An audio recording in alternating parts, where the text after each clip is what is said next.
Hi, I'm Caroline from the Writing Development Centre. Welcome to another round of You Ask the WDC, where we answer your study skills questions. And the question that you have for me today is, how do you motivate yourself to keep writing? And I think this is something that we all need help with from time to time, or all the time if you're me. So writing is very difficult, and it's natural to want to put off difficult tasks. It can be difficult to start a piece of writing because it can seem very daunting to have to write a whole 2,000 word essay or an entire literature review or whatever it is that we're working on. And it can be just as difficult to keep going once you've made a start. Again, it's very natural to look for distractions from difficult tasks, and it can also feel like we're not making enough progress, and it can be easy to lose heart. So what I'm going to do today is talk you through some strategies and techniques that will help you make writing seem a lot more manageable and help you maintain a steady level of productivity.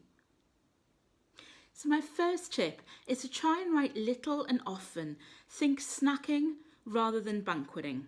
There are times when you are completely in the zone and the words are flowing and you can write for an extended period of time. There are times when that's exactly what you want to do. The ideas are all there in your head and you just want to get them down on paper. I will say though that the times when that happens to me are very rare. And indeed, planning for that to happen is unrealistic.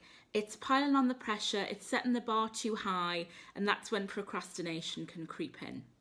Most of the time, I can't concentrate for long periods, I get easily distracted. So my tip here is to work with your concentration span and not against it. An effective way of staying motivated when you find it a little harder to stay focused is to work in short bursts. So set a timer for no longer than 20 minutes. Give yourself a writing prompt if you need to, and just get going. You can get a lot more done in a short space of time than you think.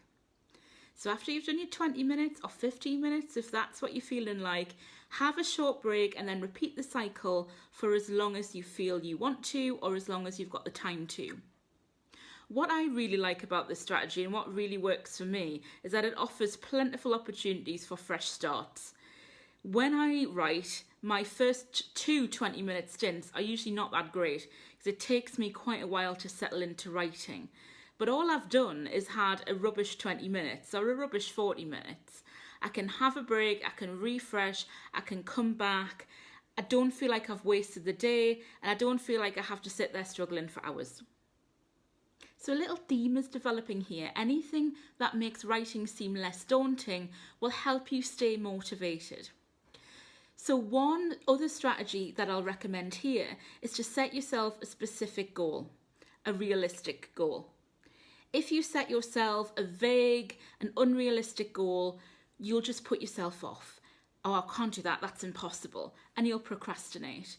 You're also going to lose confidence because you're setting yourself up to fail. I couldn't do that impossible thing, I'm absolutely rubbish. So instead of beginning a writing session by saying, I'm going to write my essay today, I'm going to write my first chapter today, think about how you could break that down into a manageable, realistic and specific target.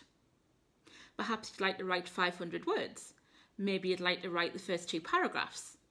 Perhaps you just want to make some progress, anything at all, so just set a target of writing for 20 minutes and taking it from there. Why it's really important to set yourself a specific target when you're writing is because the writing process is so very, very layered. There's so much to it. So there's the pre-writing phase, which comprises analysing the question, planning your answer, outlining your structure.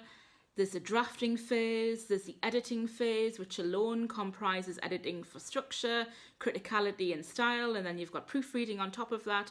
So it's absolutely impossible to do everything at once. And if you try to, that's when you'll lose motivation.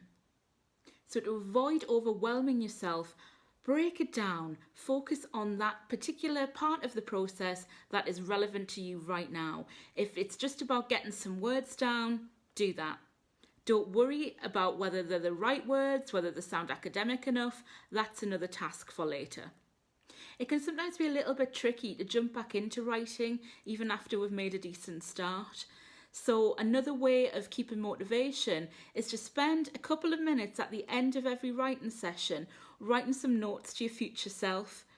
So have a think about what you might do in the next writing session. Leave notes to yourself as to how you might pick things back up again.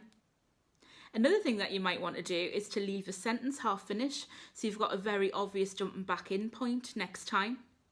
Or you might want to go with the old adage that a change is as good as a rest. So to keep motivated, you might want to work on something completely different next time to stay fresh, or even work on a different bit of the piece of writing that you've been working on. Okay, well, I hope that's given you some tips as to how you can keep motivated.